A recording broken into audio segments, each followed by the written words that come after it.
Hello, good afternoon, everybody. I'm sorry for the slight delay, partly because it was taking time for me to open all these things.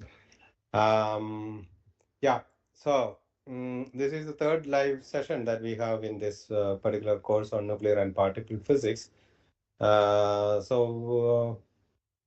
did not see any specific questions related to the course on uh,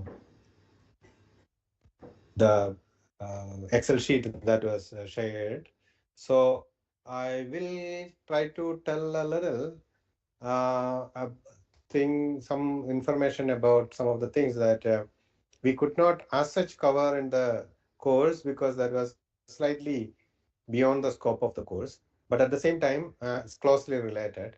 Part of it we had, I mean, this is also a continuation of what we had been discussing in the past two sessions as such. So last live session, we had considered the kind of in the role of particle physics, elementary particle dynamics in the cosmological scenarios. So this is a kind of a summary of what we said that time, etc. Like the present presently accepted, I mean, accepted in the sense that mostly believed and compatible with almost all the experimental results is the model of the universe where it actually started from some high temperature, high density state to the present state. And in between, the universe was specially expanding and temperature wise, it was cooling down and the density was kind of coming reduced all through. And this is the kind of picture that we have of the evolution of the universe presently. There may be some alternate ways of picturing this universe and its evolution, but we are not going to get into that. This is one of the things that most of the experiments kind of clearly indicates as a possibility. So let's stick to that and then discuss some of the um, aspects of it which are important to the particle physics and particle physics, not necessarily in the standard model itself, but could be and what are the things that we have to consider to accommodate some of the observations that we have, which cannot be otherwise explained by the standard model of particle physics. So all of the quarks, elementary particles that we know, we have discussed in the course, like the different types of quarks, electron, muon, and the leptons in general, and the force carriers or the quanta of different force fields like electromagnetic field and weak and strong nuclear forces, which are basically the photons, the gluons, the W and the Z bosons, etc. They are all elementary particles that we have, and they play their own role in the elementary particle dynamics. So, depending on the energy and density of the state that we are considering, like in this particular case, that of the universe, it can be imagined that at the very early stages, when it was very, very hot, in the sense that it is that the energy is corresponding to the photon and other particles also as very large, uh, then they would not really form bound states. They will kind of be interacting with each other, moving around at high kind of momenta and all those things, but they will not really be able to form bound states like atoms. But then, as it cools down further to the temperatures which are acceptable for the nuclear bound states, in the sense that the energies are of the order of the binding energies of the nuclei, then we can imagine that the photons are not sufficiently energetic, or other force carriers or other particles are not sufficiently energetic enough to actually split if there is any nucleus which is formed, because the binding energy may be slightly larger than that can be imparted by the photons there. So taking this picture, we can think about the nuclear formation, light nucleus of various different elements. Like hydrogen, of course, is a single proton as it has a single proton as its nucleus. Helium is slightly more complex. Lithium is even slightly more complex compared to the helium. But then, when these are all formed in the early stages of the universe, within the 100 to 200 seconds actually. But going beyond that, going beyond that, meaning when it is cooled down further, then you can actually think about other coming, Suresh. No problem.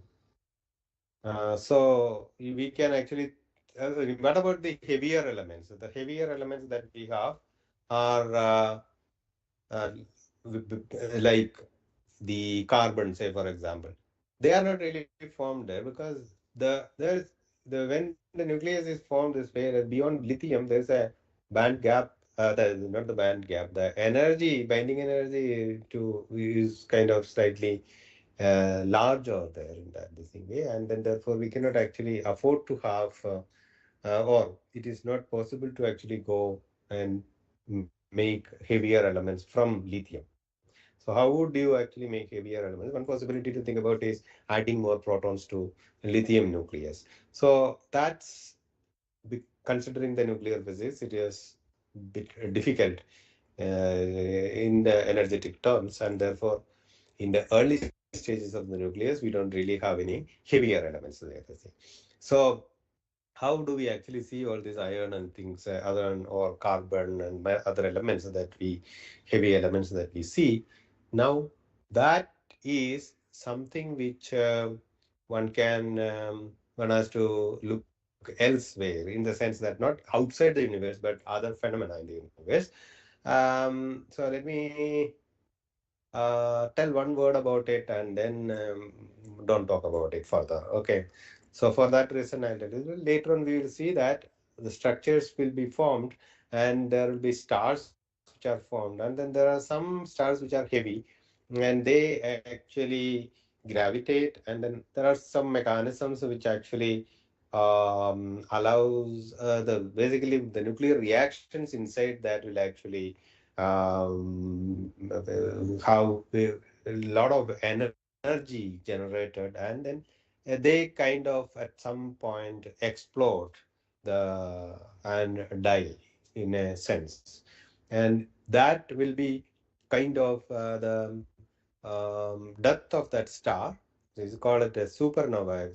See, these supernova explosions will actually bring out, I mean, there won't be any more star there, but there will be all these remnants of the star, the dust of the star that is there. This is basically most of our interstellar medium now, as we see. So this interstellar medium will have heavy elements. How? Because in the interior of um, the heavy stars, the energy and density and other pressure and every other environment is is compatible to actually make a heavy element. So let me say only that much and don't go into any further details. And that's where elements up to, say, heavy elements like up to iron are formed. And further, there are other mechanisms that will be used to actually be even heavier elements, etc. And these planets and other things, all other many stars, and then also the planets, etc., are made from these supernova explosion, remnants of supernova explosion, and therefore we can imagine that our solar system was also evolved from some such supernova explosion and remnants of that. And it is imaginable that therefore we are all made of carbon and then other heavy elements. Okay. So coming back to the evolution of the universe further, atoms are formed little, not little, actually quite late. quite some time after the nuclei like lithium were formed. This period we can call as nucleosynthesis, or the mechanism of nuclear formation in the early stage of the universe is called Big Bang nucleosynthesis. So after this Big Bang nucleosynthesis, which happened around or finished, completed something like around 200 seconds. After that, we have to wait for a long period of about 380,000 years.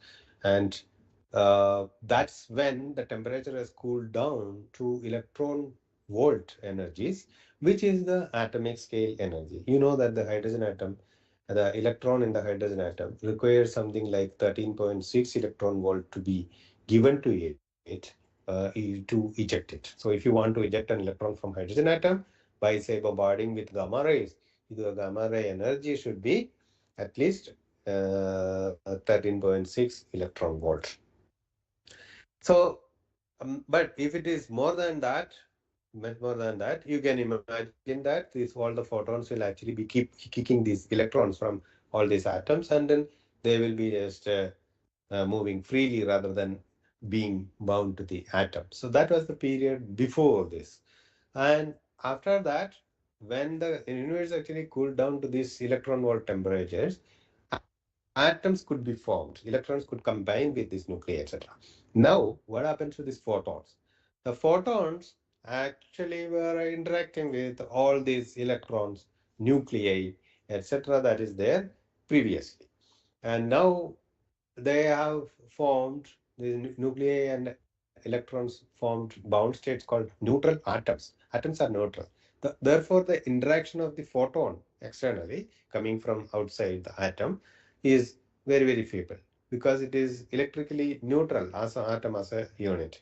Therefore, it is very, I mean, you have to actually have higher energies, or the remnant interaction of the photon with the electron or the nuclei is quite small. There and then that what does that mean? That means that from that stage onwards, the photons are kind of just wandering around, not able to kick the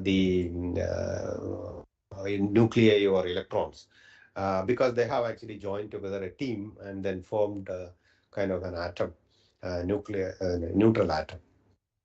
And these photons, therefore, are freely streaming from there, not really interacting much with anything, any matter, because the rest of the matter is neutral. And these photons, therefore, people suggested and predicted, in fact, that in such a model, Big Bang model that we have perceived like this, we should be able to see these photons. Kind of, you can calculate the energy of the photon, the incident frequency of the photon, and you can consider the fact that the universe was further evolving and cooling down, and therefore the energy of the photons would still come down because the space was expanding. And you can calculate what would be the expected energy at the present state. So this was expected to be actually in the microwave region. But we had not seen that. None of the experiments were actually seen that people were preparing for that. What happened? So that was one of the situations that we have. And so whatever I said just now was kind of depicted in this picture here. So the electrons at that stage of the formation of the atom, which is also called the recombination period for whatever reasons, is called this background radiation of electron photons is called the cosmic microwave background radiation. As against that, when we look at the sky, we see photons coming from various different sources. There may be galaxies, there may be the in individual stars, there may be clusters of galaxies and various things. We will see the photons coming from. But this is not those photons. These are photons which are coming from all the way from the early stages of the universe. Okay? And these are therefore called the cosmic microwave background radiation. It is expected that they will have their own specific signatures compared to that of the light or the electromagnetic spectrum coming from specific individual objects, astrophysical objects like galaxies, galactic structures, etc. How about discovering that?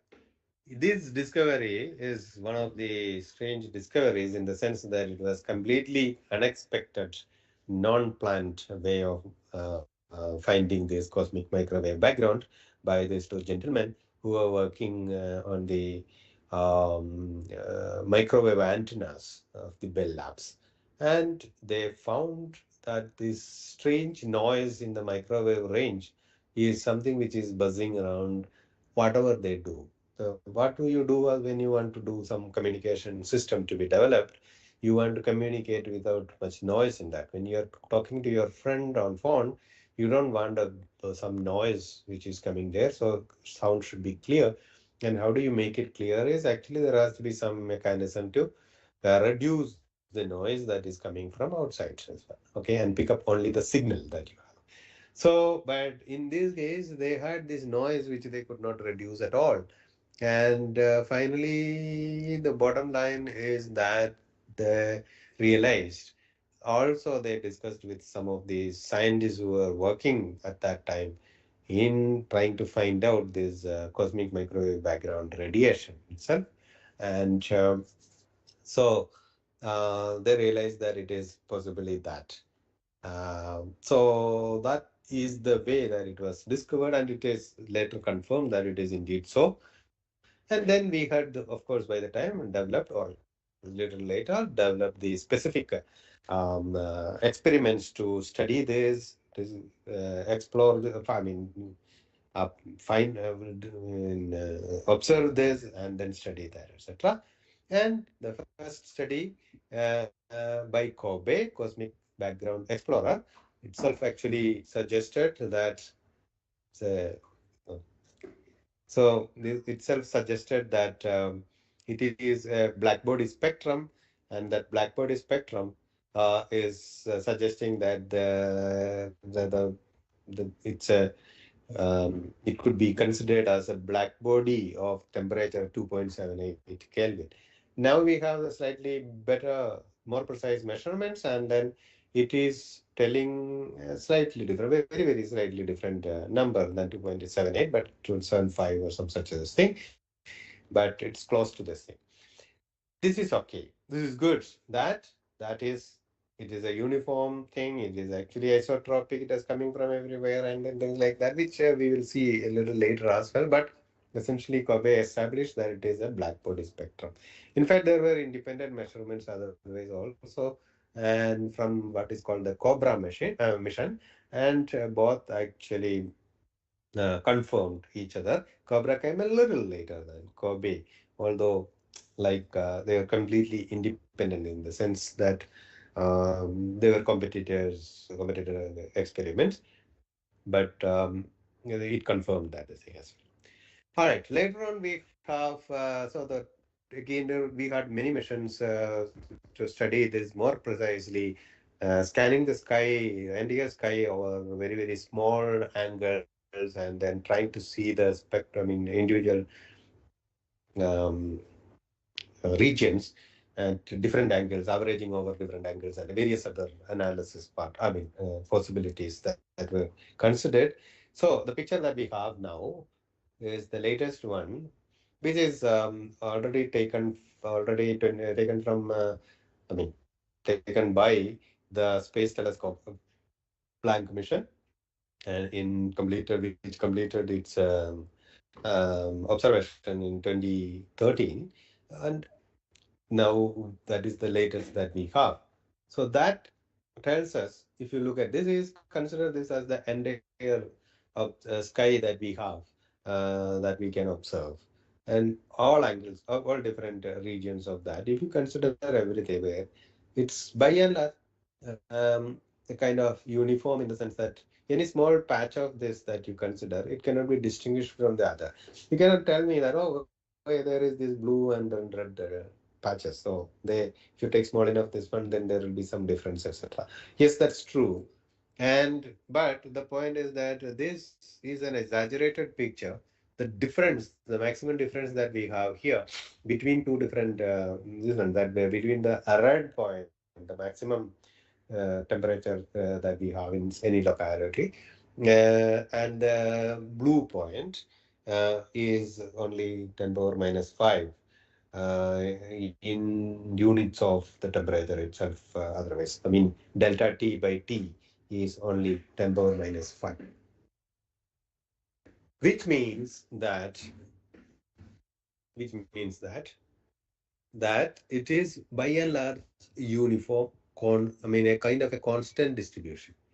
It doesn't matter where you are looking at, and it doesn't matter in which direction from any particular point that you are looking at. It is the same. These properties are kind of inherent in the cosmic picture, that the universe is isotropic and homogeneous. Isotropic means that it doesn't matter from whichever point that you are looking at, it doesn't matter in which direction you are considering, universe will look the same. By and large, when you are considering large enough distances.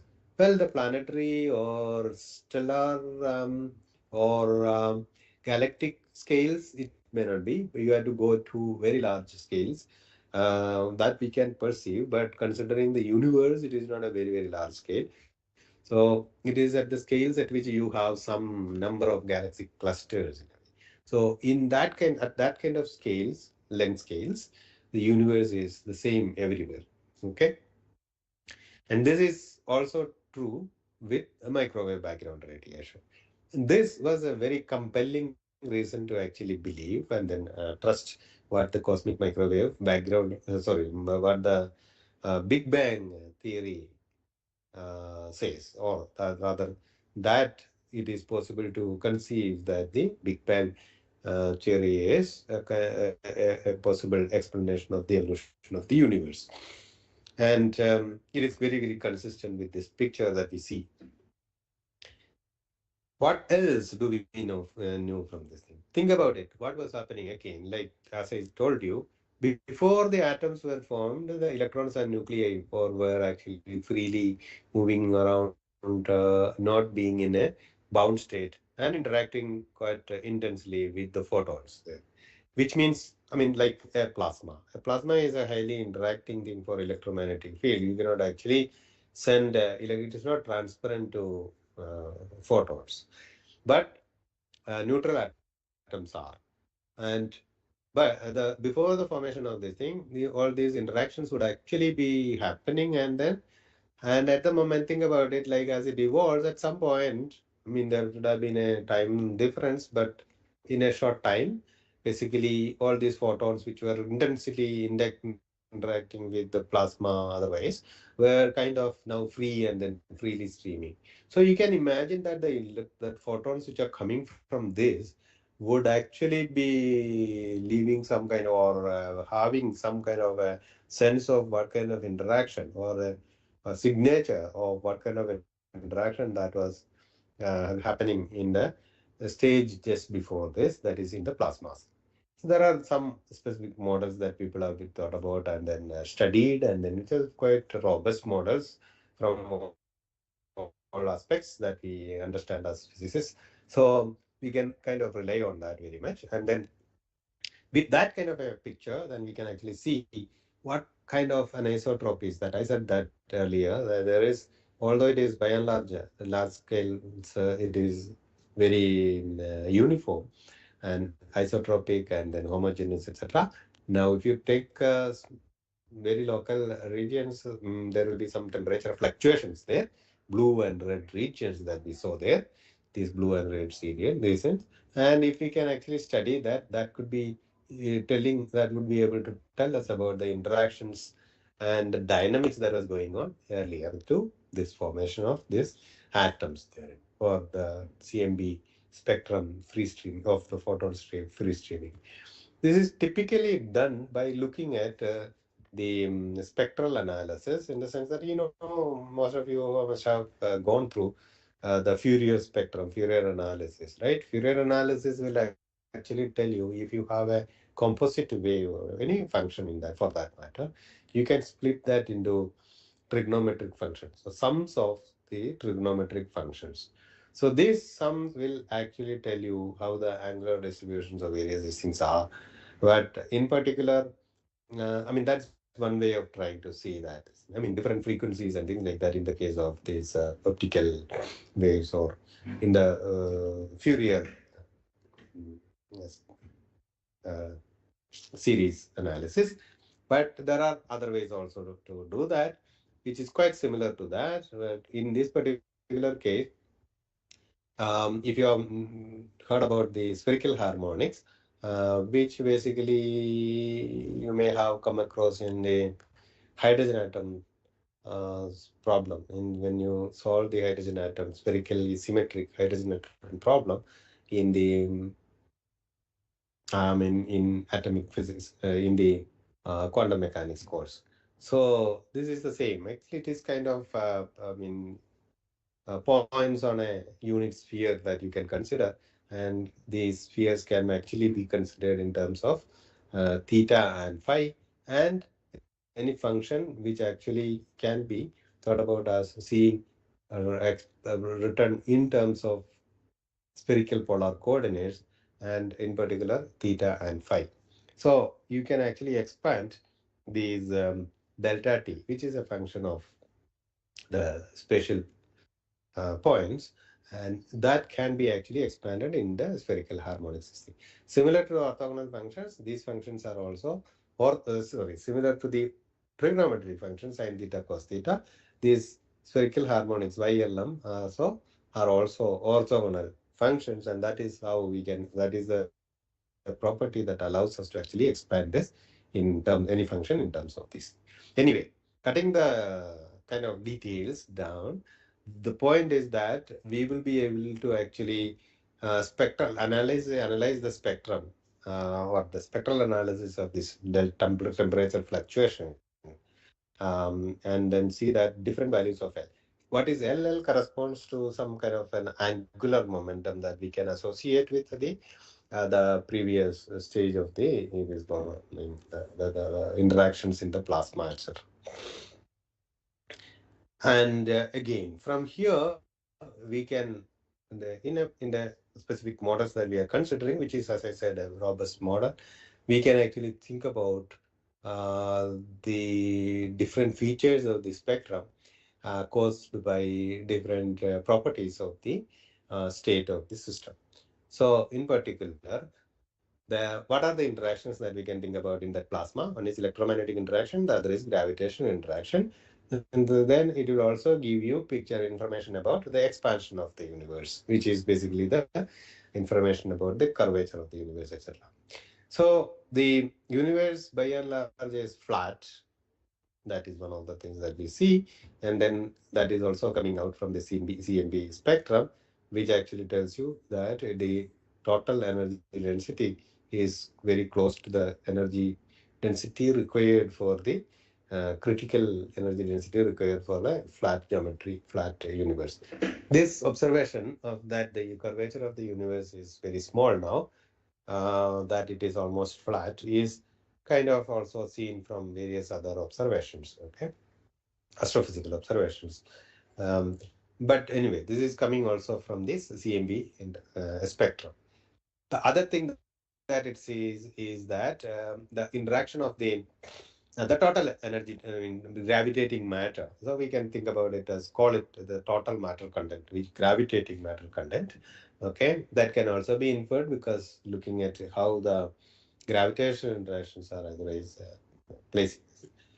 So this would tells us that it is about 32% is the gravitating matter, in the sense that it is not a radiation things matter which has some sufficiently large gravitational thing which has some mass and other results.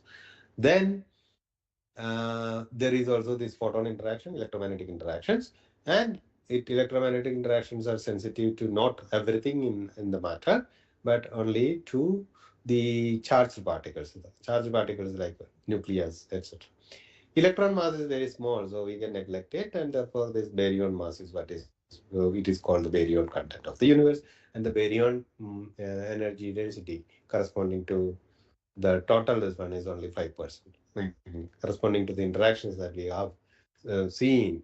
As we see that in the CMB analysis, is only 5% of the total energy content. So as it stands, we have all the matter that we are making, like us, our solar system, or our galaxy, or any other galaxy around us, or all the galaxies in the all of the universe that we see are all made of baryonic structure, like atoms and other these things, or nucleus and other these things. So now they are all made of these baryons. Therefore, so this only something like 5% of the total energy content of the universe, and rest of the thing, out of this 32%, that is a 27 percentage of this is something which is gravitating, but do not involve in baryon electromagnetic interactions. So we don't see that. Electromagnetic interaction is what allows us to see things. Okay, light comes from electromagnetic. Light is basically electromagnetic field, and therefore if the matter does not interact with the electromagnetic spectrum, we won't be able to see that. Therefore, it is kind of considered as a dark matter. Okay, this is one way of specifically specifically calculating quantitatively, calculating the amount of dark matter in the universe as per all this analysis.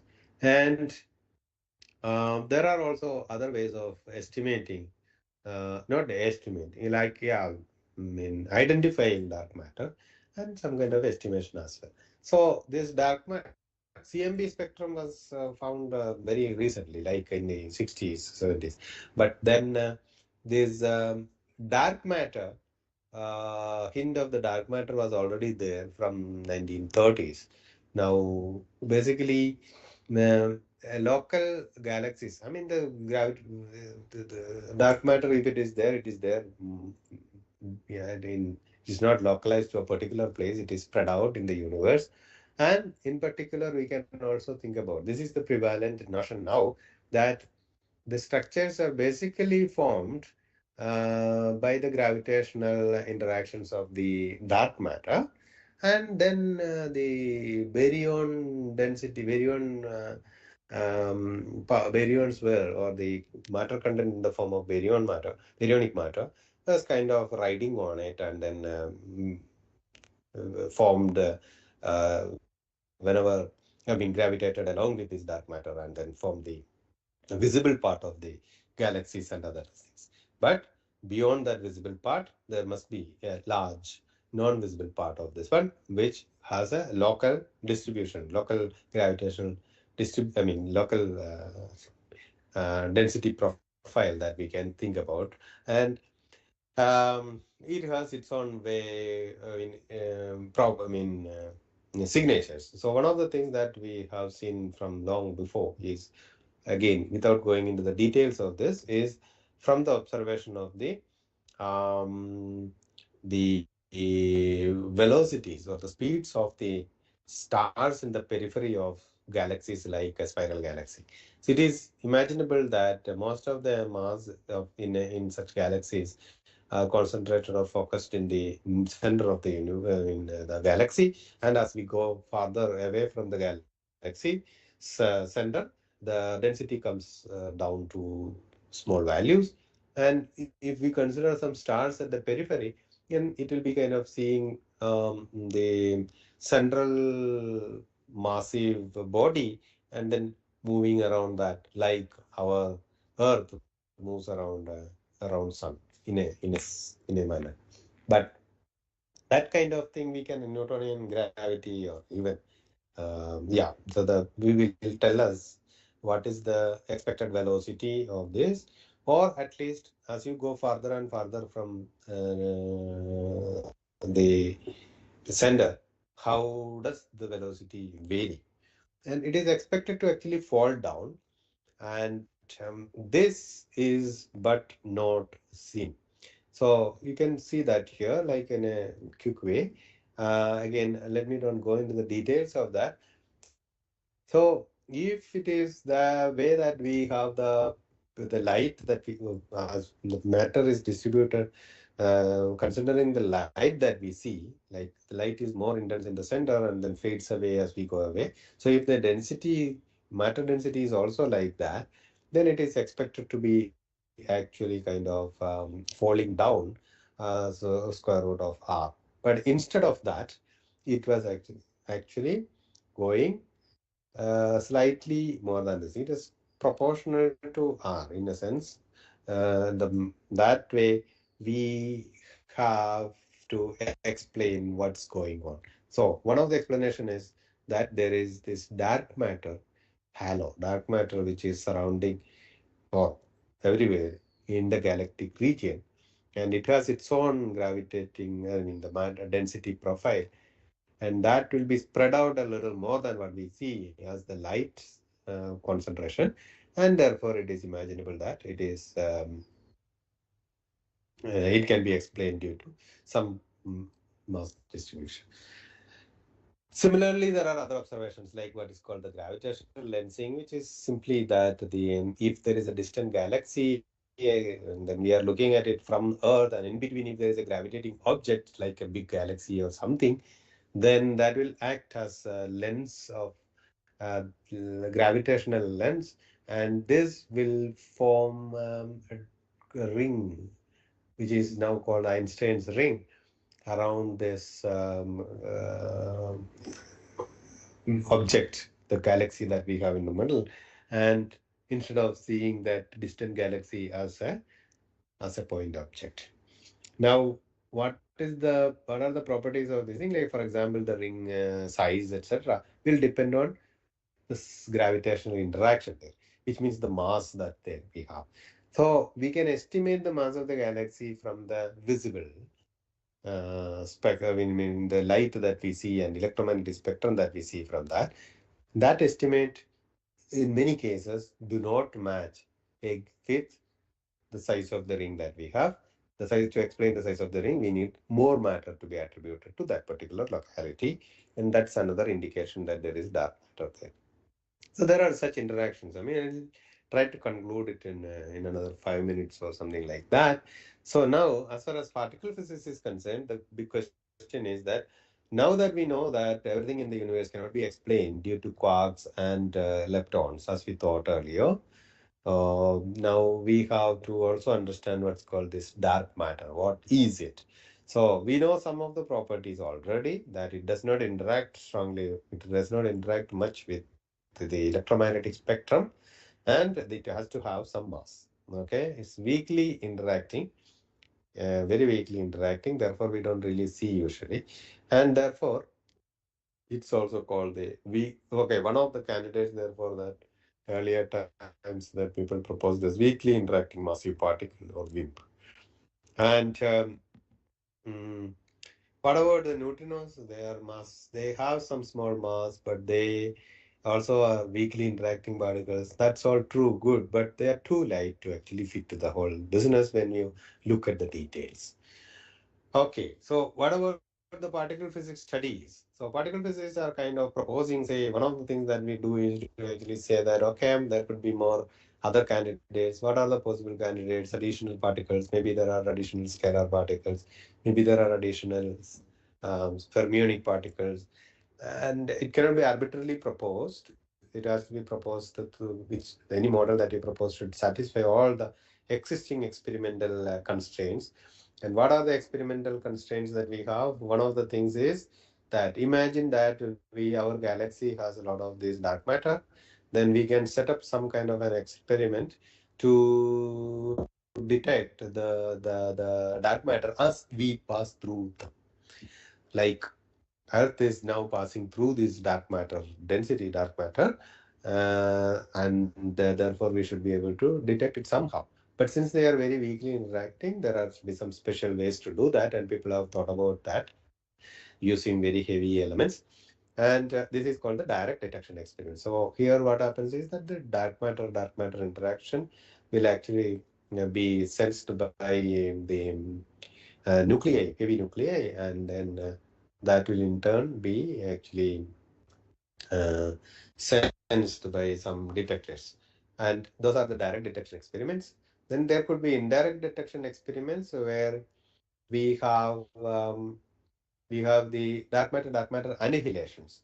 Dark matter annihilation annihilate to standard model particles like say photons or electron pairs, electron positron pairs, and things like that. We can look for them and see either are say for example in some localized high density regions of dark matter there may be sufficient large annihilation possibilities, and therefore there will be number of these photons coming from that regions, which is detectable maybe. People have been looking for that. These are called indirect detection experiments, and we are not seeing so far, of course, and there is no evidence for direct detection and the indirect detection, etc. What about the laboratory experiments like LHC, Large Hadron Collider? So yes, there we have it to start with elementary particles like electron, proton, etc. So in the case of uh, large hadron collider, they are these protons which are very high energy protons, and they collide and then they produce various things. So it is possible that in principle we can also produce dark matter in the collision of these protons. So they can be tried to we can try to detect them. Okay, so I don't want to go into the details of this. There's some details of direct detection experiments are given here. You can look it up in the internet. Just Google direct detection experiments, and then you would be able to see some of these things. And if anybody has keen interest in any specific aspects of this, they can write to me. Again, I don't think I should go into the details of the experimental results. Essentially, yeah. And again, as I said, in the Large Hadron Collider, people have been looking for dark matters everywhere. I mean, in the proton-proton collisions. But we are not seeing anything so far. So the studies of all these things are very interesting. There are many, many different aspects of this, and now it has grown into a big area of research, and a lot of things that we know already, and a lot of things that we don't know also. And anybody who is intrigued by these aspects of particle physics are very welcome to just go ahead with this promising topic.